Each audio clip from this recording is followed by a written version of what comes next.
أعوذ بالله من الشيطان الرجيم.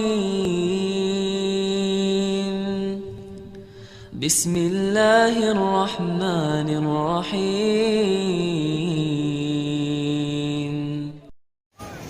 Dengan bersalawat kepada Nabi Muhammad sallallahu alaihi wasallam terangkat kesusahan.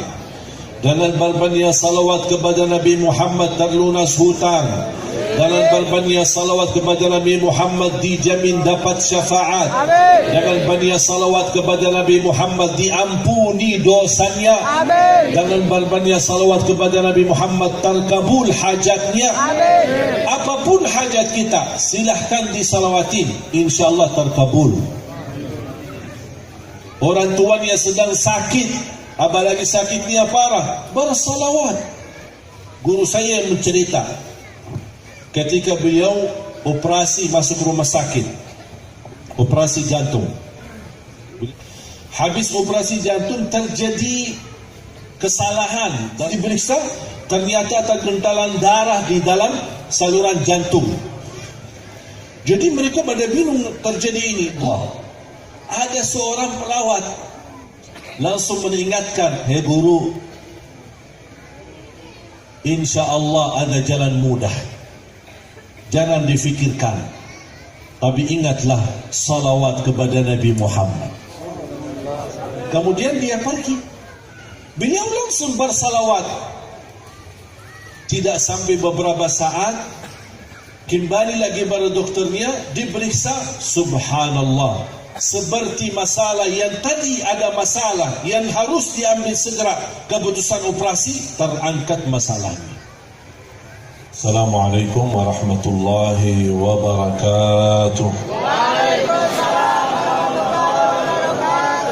Rasulullah sallallahu alaihi wasallam bersabda di hadis yang sahih, "Man shalla alayya fil yawmi wal layla 10 marratin kutibat lahu syafa'ati yawmal qiyamah."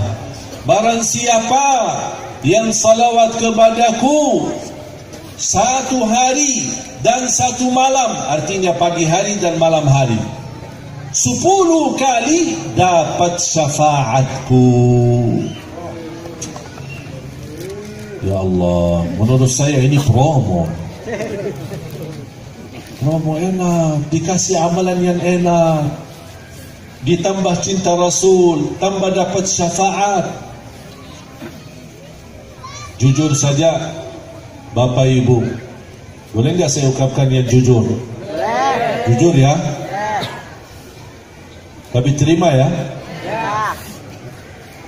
Aku malu kalau lihat seorang muslim lewat 1 hari, 2 hari tapi tidak bersalawat kepada Rasul. Cuma silahkan tanya diri, berapa hari lewat tidak bersalawat? Dan subhanallah, salawat enak. Kalau salat mungkin merasa berat, harus wudu, menghadapi kiblat, proses. Tapi kalau bersalawat enak. Mau wudu tidak wudu boleh, berdiri duduk berbaring boleh, menghadapi kiblat tidak menghadapi kiblat boleh, di rumah, di masjid, di jalan boleh, ibu-ibu sambil masak boleh. Allahumma salli Allahumma salli. Terus bersalawat. Nikmat, wallahi nikmat. Bahkan termasuk salawat seindah-indah amalan, seindah-indah ibadah, dan seindah-indah zikir. Kenapa? Karena banyak manfaatnya. Dengan bersalawat kepada Nabi Muhammad sallallahu alaihi wasallam terangkat kesusahan. Dengan berbanyak salawat kepada Nabi Muhammad terlunas hutang. Dengan berbanyak salawat kepada Nabi Muhammad dijamin dapat syafaat. Dengan banyak salawat kepada Nabi Muhammad diampuni dosanya. Dengan berbanyak salawat kepada Nabi Muhammad terkabul hajatnya. Apapun hajat kita, silahkan disalawatin, insyaAllah terkabul. Orang tuanya sedang sakit, apalagi sakitnya parah, bersalawat. Saya ingat terjadi guru saya yang mencerita ketika beliau operasi masuk rumah sakit, operasi jantung. Beliau sudah cukup usia. Habis operasi jantung terjadi kesalahan dalam operasi. Tiba-tiba alat-alat yang dipasangkan di atas dadahnya kayak ada suara bunyi gitu. Ada sesuatu yang tidak beres. Langsung didatangi doktor semua. Ada apa ini? Ada apa ini? Habis diperiksa, ternyata tergentalan darah di dalam saluran jantung. Yang secara medis memang harus dioperasi, tapi juga secara medis kalau habis operasi jantung tidak bisa operasi lagi. Harus menunggu 24 jam sampai 48 jam. Artinya 1 sampai 2 hari supaya bisa diadamkan dan telan baru dioperasi lagi. Jadi mereka pada bingung terjadi ini. Guru saya melihat, memang beliau tidak bisa berbicara banyak, tapi melihat dari mata para doktor yang hadir, mereka kebingungan apa yang kita harus lakukan. Akhirnya beliau sepertinya faham ada masalah, ada sesuatu. Kata beliau, di saat itu saya sudah menyerahkan diri kepada Allah. Ada seorang perawat, subhanallah juga perawat yang salihah, langsung mengingatkan, "Hei guru, insya Allah ada jalan mudah. Jangan difikirkan, tapi ingatlah salawat kepada Nabi Muhammad." Kemudian dia pergi. Para dokternya juga pergi untuk mengambil keputusan. Mereka rapat mendadak untuk mengambil keputusan apakah dioperasi lagi atau bagaimana. Dibiarkan seperti ini. Beliau langsung bersalawat. Tidak sampai beberapa saat, kembali lagi para dokternya, diperiksa, subhanallah, seperti masalah yang tadi ada masalah yang harus diambil segera keputusan operasi, terangkat masalahnya. Allahumma salli ala Sayyidina Muhammad wa ala Sayyidina. Ini bukan satu cerita, tapi banyak orang-orang yang meyakinkan dengan bersalawat, karena salawat merubah ibadah, merubah amalan. Dan barang siapa yang meyakinkan amalan ini akan Allah kabulkan hajatnya, berarti akan terkabul hajatnya. Tapi jangan ada bahasa, aku mau coba ya. Coba dulu ya. Tak ada kata coba-coba kalau sama amalan. Amalannya kalau kita yakini akan Allah mudahkan, kabulkan, pasti akan kita dapat. Belum lagi setiap kali salawat kepada Nabi Muhammad SAW, kita mendapatkan 10 rahmat dari Allah Subhanahu Wa Taala. Dosa, jaminan ampunan dosa bersalawat.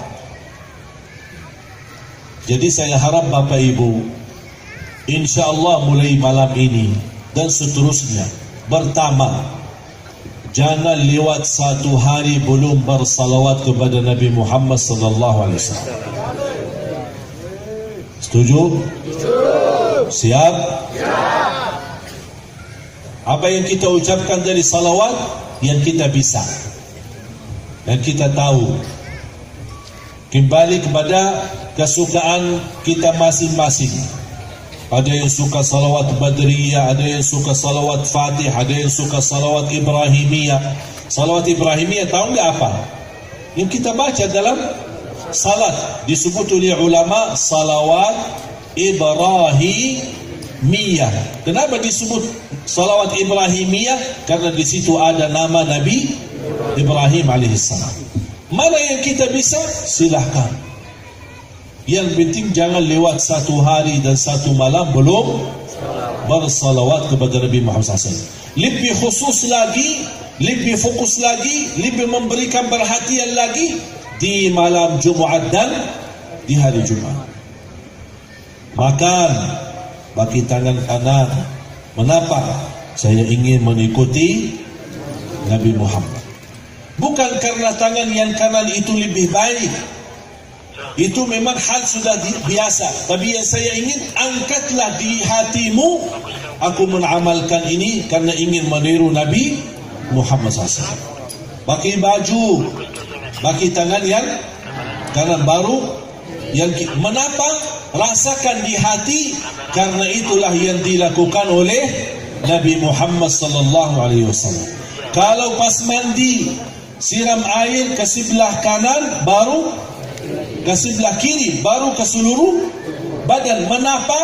Karena Rasulullah suka mandi seperti itu.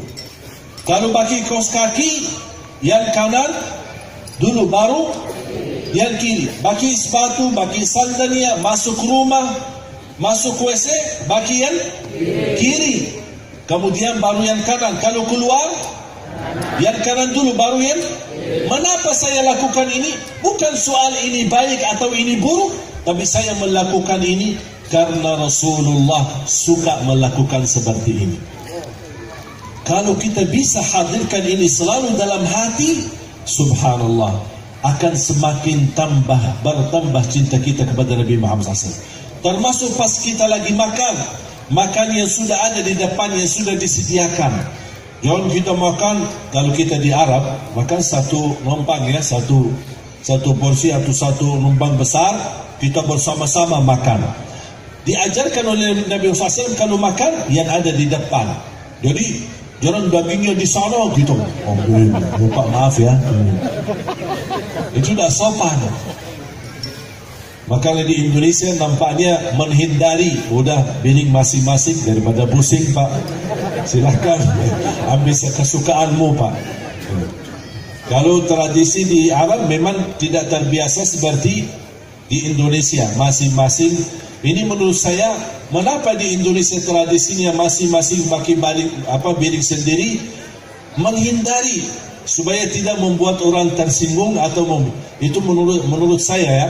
Indonesia merasa lebih sopan kalau masing-masing daripada ini ribut-ribut makan ini diambil salah makan. Tapi subhanallah, apalagi kalau kotak nasi kan pas Ramadan kan suka dibagi kotak nasi sahur atau pas buka puasa. Subhanallah, tapi masih ada yang suka mata panjang. Bangga mata panjang. Ya, pas di masjid dibagi-bagi kan kotak-kotak masing-masing. Tapi ternyata kebetulan kan pas mereka duduk kan berseberangan kan, ada saf-saf ke depan, ada yang di hadapannya juga. Tapi yang punya kotak di situ warnanya merah, yang kotak di sini warnanya putih. Pas dia buka kan isinya sama sebenarnya isinya.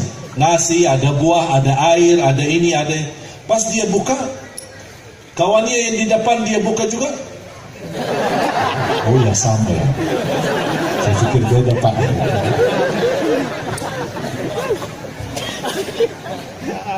Makanya kalau kita di Arab, saya masih ingat pas Ramadan, kadang-kadang suka Ramadan di Masjid Nabawi. Kalau dibagi kota-kota seperti ini, ada orang melihat, oh ini orang Indonesia. Tahu ya. Dari Indonesia Pak, ya dari Indonesia. Oh tahu, saya tahu Pak.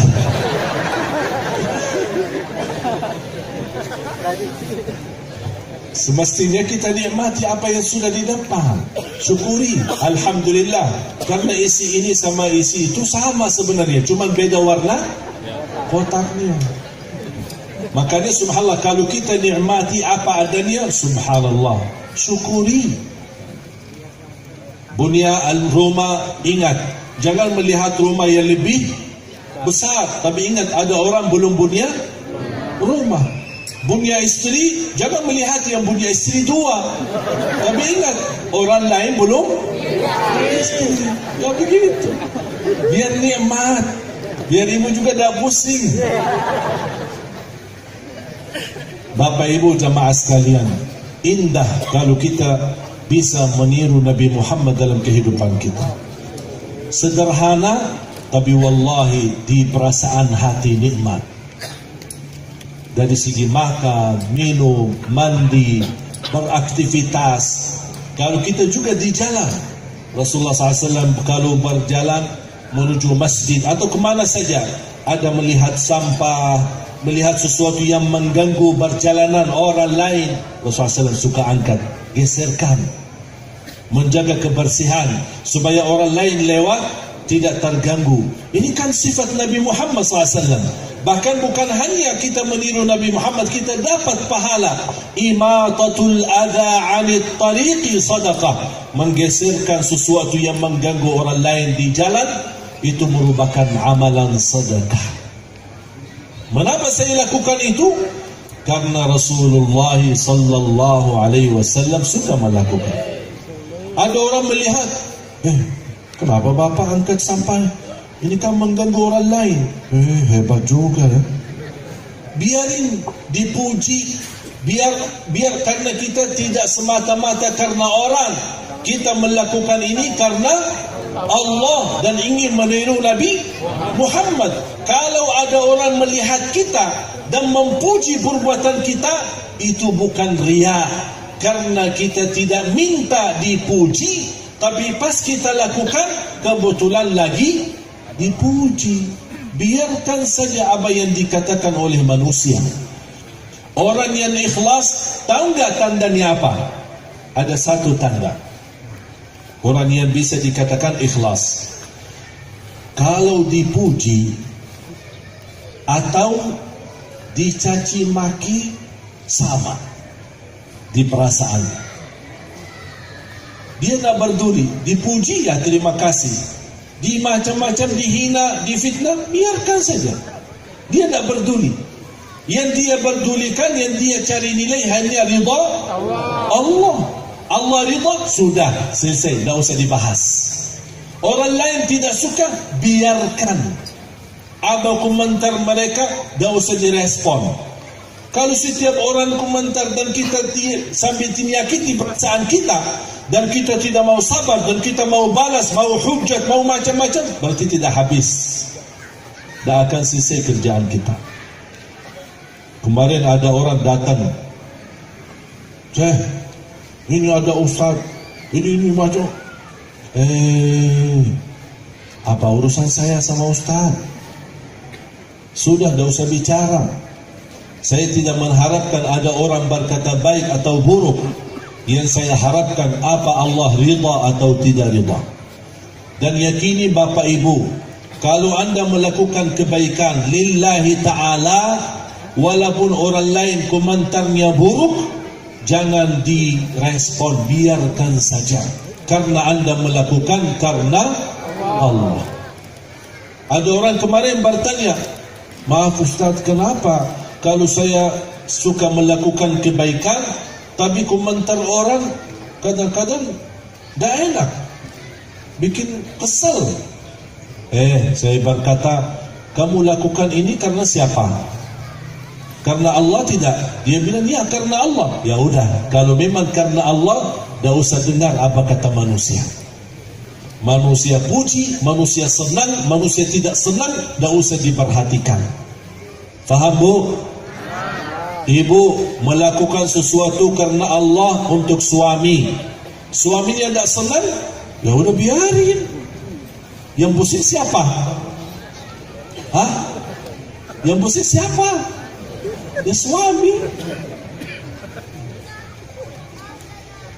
Berbakti baik sama orang tua. Ada orang yang suka bertanya, berbakti baik terhadap orang tua kan wajib. Mohon maaf, orang tua yang seperti apa? Apa kaitannya? Apapun keadaan orang tua, tetap kita wajib berbakti baik. Orang tua baik, tidak baik, itu tidak ada urusan. Orang tuanya adil atau zalim, tidak ada urusan. Orang tuanya saleh atau jahat, tukang mabuk, tidak ada urusan.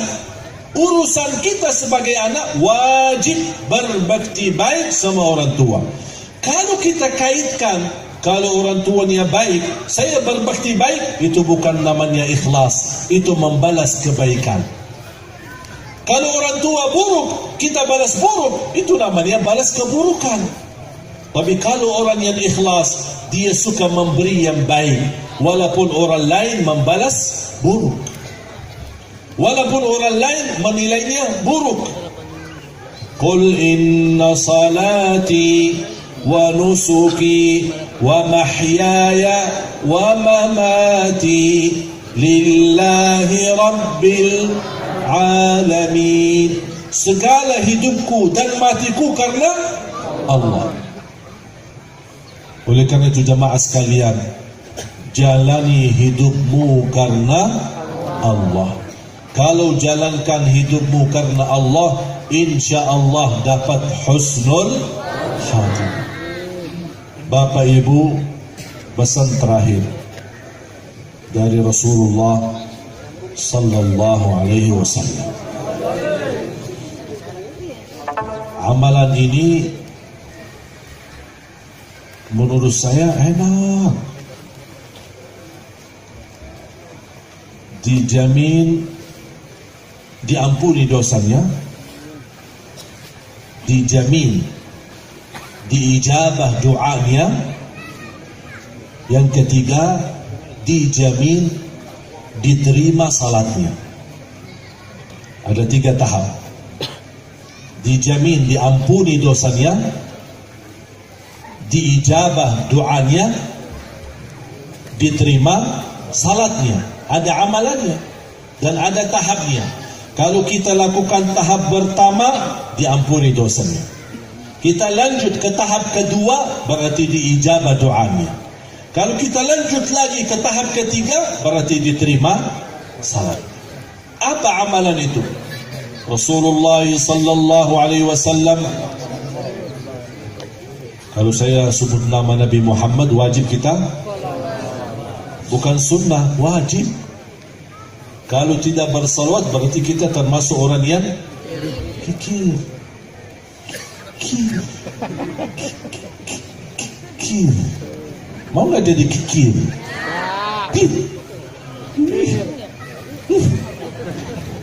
Allahumma salli wa sallim wa barik alaihi wa ala alihi. Bersabda Rasulullah sallallahu alaihi wasallam di hadis yang sahih yang diriwayatkan Imam Bukhari, man ta'arra min al-layl thumma qala la ilaha illallah wahdahu la sharika lah lahul mulku wa lahul hamd wa huwa ala kulli shay'in qadir subhanallah walhamdulillah wa la ilaha illallah wallahu akbar wa la hawla quwwata illa billah Allahumma ighfir li. Allahumma, tahu enggak artinya Allahumma ighfir li? Tahu enggak? Allahumma ighfir li, ya Allah ampunilah. Rasulullah sallallahu alaihi wasallam bersabda di hadis yang sahih yang diriwayatkan Imam Bukhari, barang siapa yang bangun tengah malam, bangun kaget, dikejar anjing, mimpi, bisa nggak terbangun? Terbangun. Bangun karena mau WC, buang air. Bangun karena mau berpaling dari kanan ke kiri atau dari kiri ke kanan. Kadang-kadang kita agak sadar sedikit kan, baru lanjut tidur. Di situ sebelum lanjut tidur ada amalan. Jangan lupa. Apa kata Rasul? Barang siapa yang tiba-tiba bangun tengah malam, apapun alasannya, bangun karena mau tahajud, bangun karena mau masuk kamar mandi, bangun karena apapun alasannya, kata Rasulullah, sebelum bergerak dari tempat tidur, ucapkan amalan ini. Apa ya Rasulullah kami ucapkan? Ikuti saya. La ilaha illallah wahdahu la syarika lah lahul mulku wa lahul hamdu wa huwa ala kulli syai'in qadir subhanallah walhamdulillah wa la ilaha illallah wallahu akbar wa la hawla wa la quwwata illa billah. Allahumma ighfirli. Kata Rasulullah, barang siapa yang bangun tengah malam kemudian membaca zikir ini sampai dia berkata Allahumma ighfirli, diampunilah. Diampuni, bukan akan diampuni, tapi kata Rasul diampunilah. Ini tahap pertama.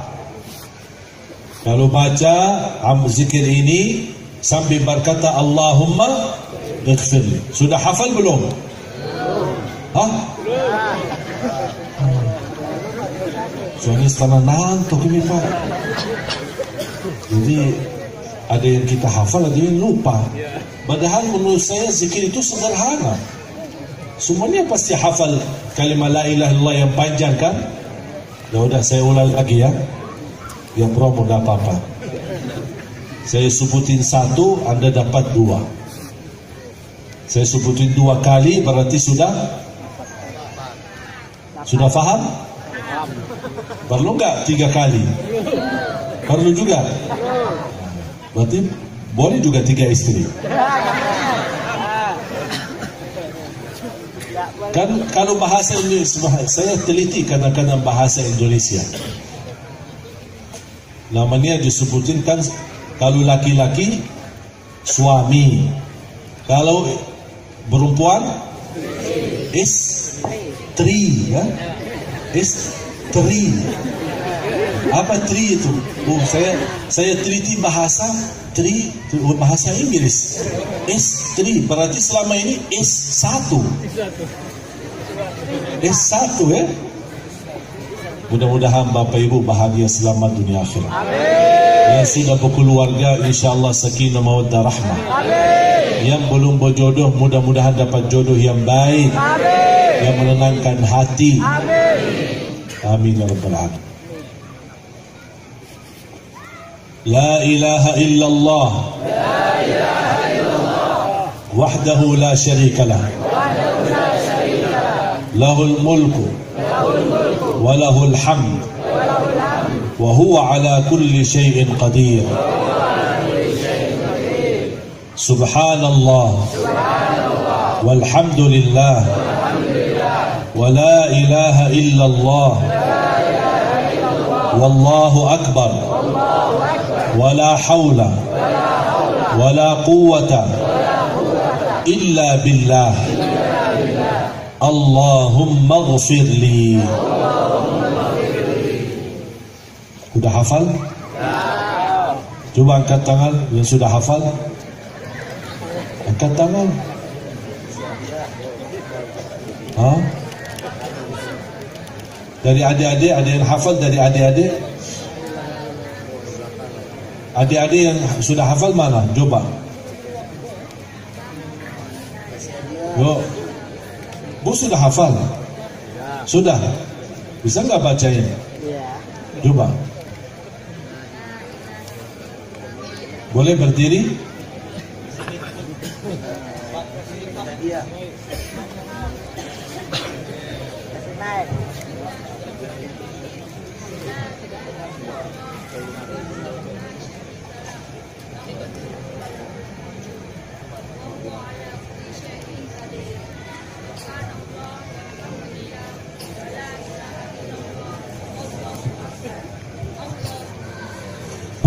Belum?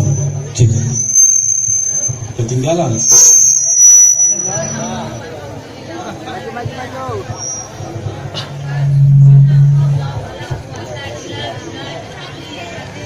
Wala hawla wala quwwata illa billah. Coba maaf ulang lagi. Biar kedengar suaranya. Bismillahirrahmanirrahim. Dah ada bismillahirrahmanirrahim. Saya dah sebutin bismillah. Subhan la ilaha illallah wahdahu la syarikalah, lahul mulku wa lahul hamdu yuhyi wa huwa ala kulli syai'in qadir. Subhanallah walhamdulillah wa la ilaha illallah wallahu akbar, wala haula wala quwata illa billahil aliyil azim. Wala haula wala quwata illa billah. Allahumma firli. Amin. Betul, luar biasa. Tepuk tangan dong. Bapak Ibu, kita harus fahami, kalau kita baca satu doa, bukan berarti misal ada seperti tambahan, misal la haula wala quwata illa billahil aliyil azim. Soal boleh saja, tapi mengapa saya berkata? Karena saya ikuti sesuai yang disampaikan oleh Rasul. Tidak ada satu huruf tambah, tidak ada satu kalimat tambah. Ada satu riwayat yang lain yang bukan seperti amalan ini. La ilaha illallah wahdahu la syarikalah, lahul mulku wa lahul hamd, yuhyi wa yumit. Ada, memang ada. Barang siapa yang membaca 10 kali akan diampuni dosanya, itu habis subuh dan habis maghrib. La ilaha illallah wahdahu la syarikalah, lahul mulku wa lahul hamd, yuhyi wa yumit, wa huwa ala kulli syai'in qadir. Berapa kali? 10 kali. Tapi yang khusus ini, pas bangun tengah malam, tidak ada kata yuhyi wa yumit. La ilaha illallah wahdahu la syarikalah, lahul mulku wa lahul hamd, wa huwa ala kulli syai'in qadir. Tapi misal kalau ada orang baca, dia karena sudah terbiasa bagi yuhyi wa yumit, dan dia baca, tak apa-apa. Maksudnya itu hal karena mungkin lidah kita sudah terbiasa. Allah Maha tahu niat kita, bukan niat kita ingin seolah-olah lebih hebat atau bertambah. Kita hanya ingin mengamalkan apa yang dilakukan oleh Rasul sallallahu alaihi wasallam. Allahumma ghfirli. Kita dapat apa? Diampuni Allah. Itu tahap pertama. Tahap kedua apa?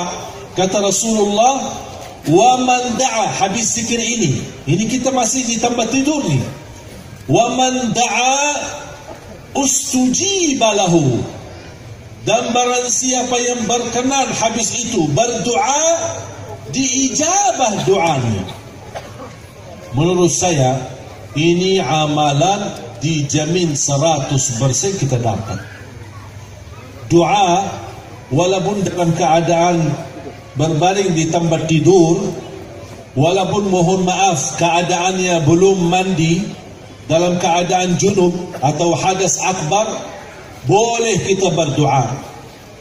Doa tidak harus angkat tangan. Kita dalam keadaan berbaring bisa berdoa.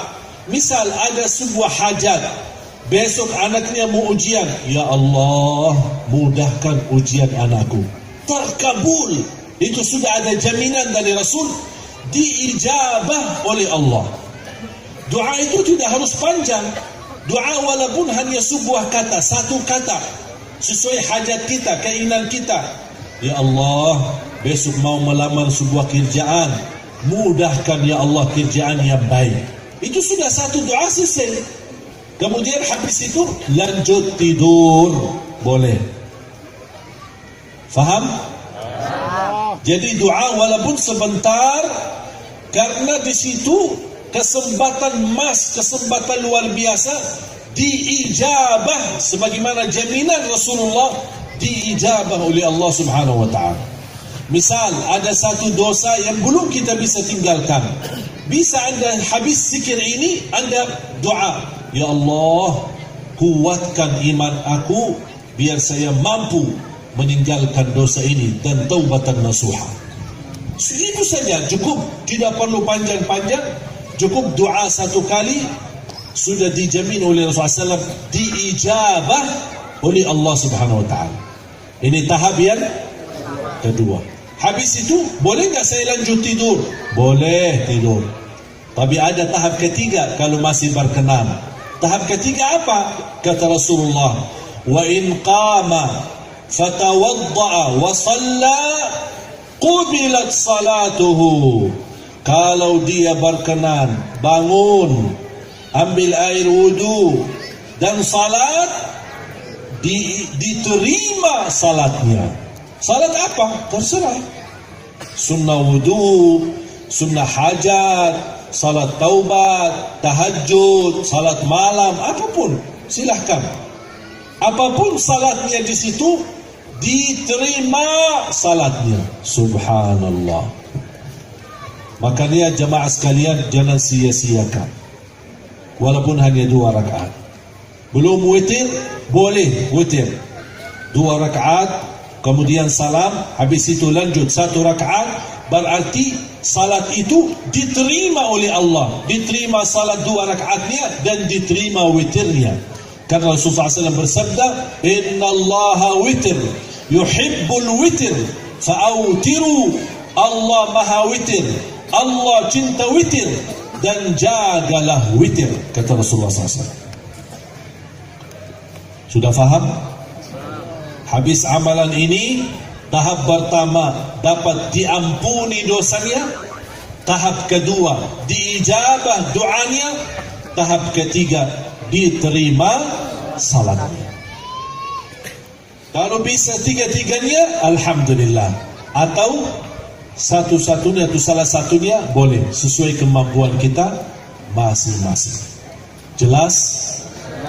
Baru saya baca lagi doanya, zikirnya 1 kali.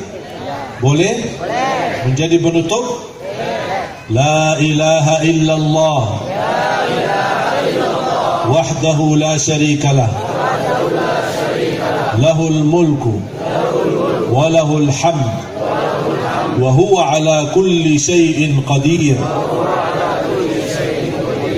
Subhanallah walhamdulillah wa la ilaha illallah wallahu akbar wa la hawla wa la quwwata illa billah. Allahumma ghafirli. Habis itu berdoa kalau berkenan. Kalau tidak berkenan, tidak apa-apa, sah amalannya, lanjut tidurnya.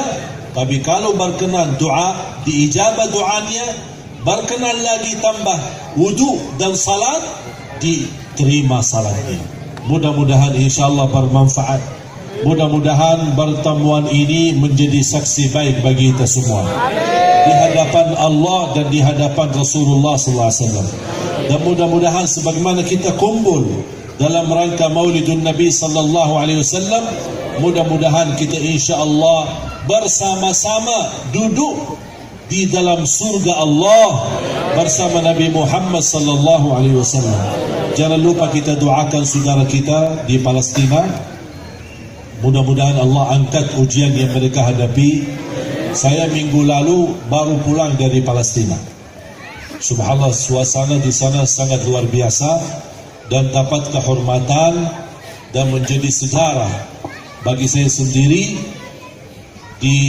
Diberikan dalam kejutan yang luar biasa ketika saya menemani imam masjid Qubbatus Sakhra, tempatnya Mi'raj Nabi Muhammad SAW. Karena masjid Al-Aqsa sama Qubbatus Sakhra yang di Qubbah Mas itu, kalau Qubbah Mas itu namanya pusat tempat salat Nabi Muhammad dan sekaligus tempatnya Mi'raj ketika naik ke langit. Saya jujur saja terkejut ketika ditemani imam masjid di sana, kemudian diajak salat maghrib. Saya temani ke masjid. Banyak juga jamaah, ada dari Indonesia, Malaysia, dari Turki, dari India, dari Inggris, dari Prancis, dari beberapa negara. Semuanya orang Islam datang. Kemudian pas habis iqamat salat maghrib, malah beliau dorong saya ke mihrab untuk menimami salat maghrib. Dan alhamdulillah, kemuliaan yang luar biasa bagi saya, kenikmatan luar biasa dapat kesempatan menimami maghrib dan isya di tanah suci Baitul Maqdis Al-Quds. Mudah-mudahan insyaAllah menjadi barakah bagi saya dan menjadi barakah bagi kita semua. Amin ya rabbal alamin. Dan mereka di sana subhanallah luar biasa. Saya melihat keistiqawahan mereka ketika kami keluar dari hotel kira-kira jam 2 malam. Berkeinginan jamaah kami bersama rombongan ingin tahajud di Masjidul Aqsa. Pas kami masuk di sana, ternyata posisi kota Al-Quds atau area Masjid Al-Aqsa dan Qubbatus Sakhra, tempat Mi'raj Nabi Muhammad, bersama halaman itu di dalam pagar yang begitu panjang dan besar, disebut Kota Tua. Kota Tua. Dari jalan rayanya masuk ke area Kota Tua itu ada pintu-pintu, dan setiap pintu dijaga oleh pasukan Israel. Ketika masuk dari pintu pertama sampai menuju halaman, cukup hampir kita bisa jalan kaki lebih dari 10 minit. Dan ini semua sepanjang perjalanan itu kampung dalam Kota Tua. Jadi tempat tinggal, toko-toko, jualan ini, jual roti, buah-buah, bukannya macam seperti dalam kota. Dan semua asli orang-orang penduduk di sana, istilahnya yang disebut kata Al-Maqdisiyin. Maqdisiyin asli orang kampung situ, rata-rata memang apalagi yang tua-tua tinggal di dalam Kota Tua itu. Habis selesai dari Kota Tua, masuk ke halaman masjid. Sebelum masuk ke halaman masjid, ada pintu lagi. Dan pintu memang terpisah, tidak semua pintu dekat. Mungkin ada satu pintu di sini di utara, ada satu lagi di selatan, ada satu lagi. Jadi agak beda-beda, jauh-jauh lagi ya. Bisa kita masuk gang, kalau kita tidak menghitungkan nomor berapa pintunya, kita bisa salah keluar nanti. Ke arah mana, beda-beda jalan. Di situ di pintu kedua ada juga pasukan Israel jauh lebih ketat dengan senjata-senjata, dan mereka berdiri dan menutupi pintu. Dan kami berdiri dari jam 2 sampai jam 4 subuh. Ternyata mereka masalah membuka itu terserah mereka, kesukaan mereka, apa seenak mereka. Jam berapa kita tidak bisa tentukan, mereka yang menentukan. Sampai jam 4. Jam 4 kira-kira sebelum azan subuh 55 menit. Habis dibuka pintu baru kita bebas bisa masuk. Saya melihat, kenapa saya cerita ini? Yang menarik perhatian saya, di saat saya berdiri, saya melihat ada orang Palestina yang tua-tua. Ada yang 70, 80, dan mereka Masya Allah fisik sehat. Dan mereka di situ duduk hanya menunggu pintu masuk. Saya bertanya, Pak, seperti ini gimana? Itu sudah bertahun-tahun Pak, udah biasa.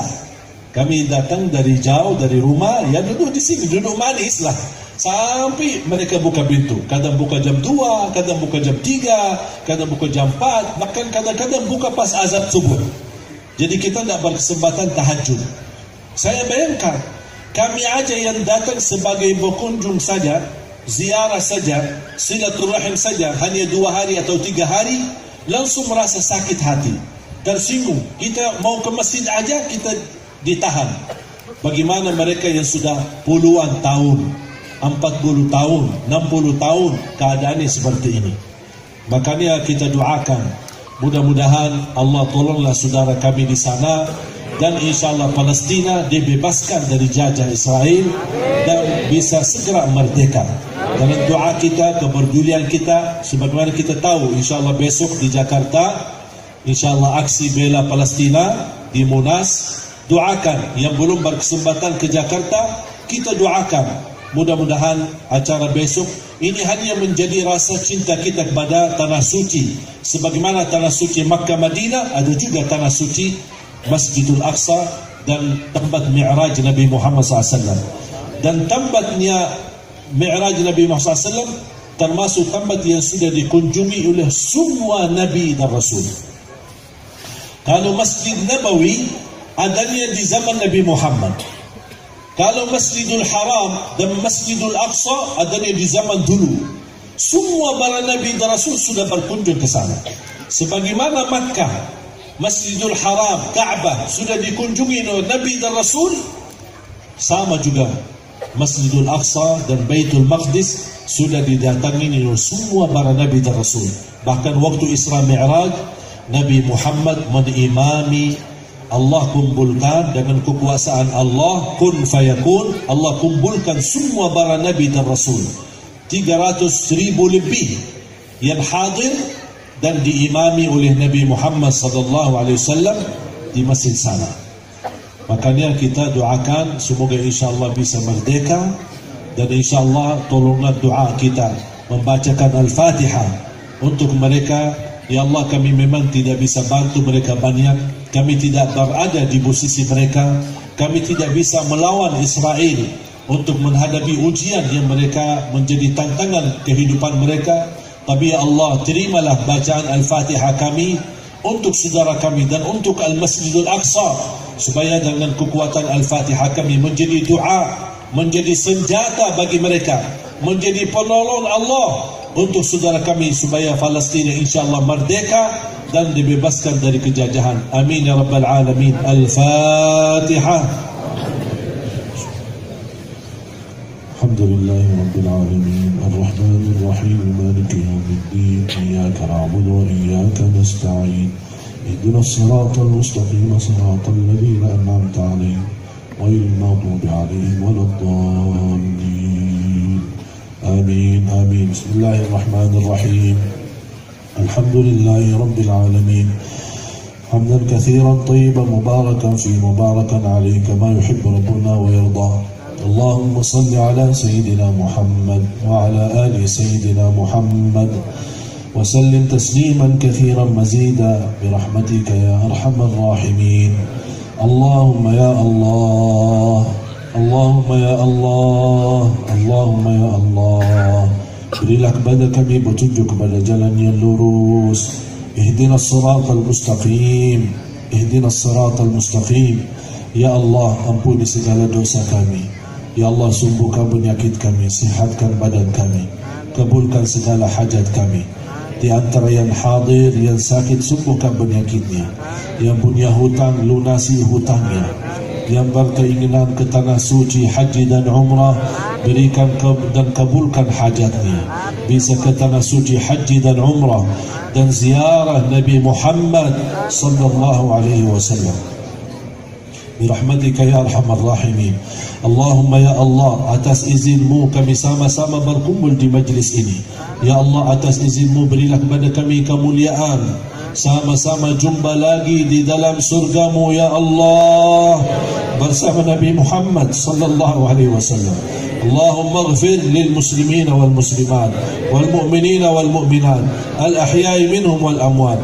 Ya Allah, tolonglah saudara kami di Palestina, saudara kami di Yaman, saudara kami di Iraq, saudara kami di Mesir, saudara kami di Libya. Ya Allah, angkat segala ujian dan bala. Ya Allah, ya Dzal Jalal wal Ikram. Ya Allah, rapatkan saf-saf kami umat Islam di Indonesia. Ya Allah, rapatkan hati kami ya Allah, agar saling memuliakan, saling mencintai dan saling menutupi kekurangan. Ya Allah, kuatkanlah ulama kami, para habaib kami. Satukanlah mereka agar mereka mampu memimpin kami menuju kebahagiaan dunia akhirat, keselamatan dunia akhirat. Ya Allah, lindungi ulama dan habaib kami dari segala macam fitnah, dari segala macam bala, dari segala macam musibah. Birahmatika ya arhamar rahimin. Berikan kepada kami ya Allah pemimpin yang takwa, pemimpin yang adil, pemimpin yang amanah, pemimpin yang jujur, pemimpin yang ikhlas melayani rakyatnya ya Dzal Jalal wal Ikram. Ma'murkan negeri kami Indonesia. Ya Allah, amankan aksi bela Palestina besok ya Allah. Aman, ma'mur, sejahtera, damai, tertib ya Dzal Jalal wal Ikram. Birahmatika ya arhamar rahimin. Ya Allah, jadikan negeri kami Indonesia baldatun tayyibah wa rabbun ghafur. Ya Allah, berikan kepada kami, keluarga kami, anak-anak kami menjadi anak penghafal Al-Quran, anak dan cucu yang mampu menjaga nama baik keluarga kami, anak dan cucu yang salih salihah, anak dan cucu yang membanggakan kami di hadapan-Mu hari kiamat. Birahmatika ya arhamar rahimin. Ya Allah, kami berkumpul di sini untuk menunjukkan rasa cinta kami kepada Nabi Muhammad sallallahu alaihi wasallam. Ya Allah, jadikan cintaan kami malam ini kepada Nabi Muhammad yang menjaminkan kami dapat syafaat Nabi Muhammad sallallahu alaihi wasallam. Birahmatika ya arhamar rahimin.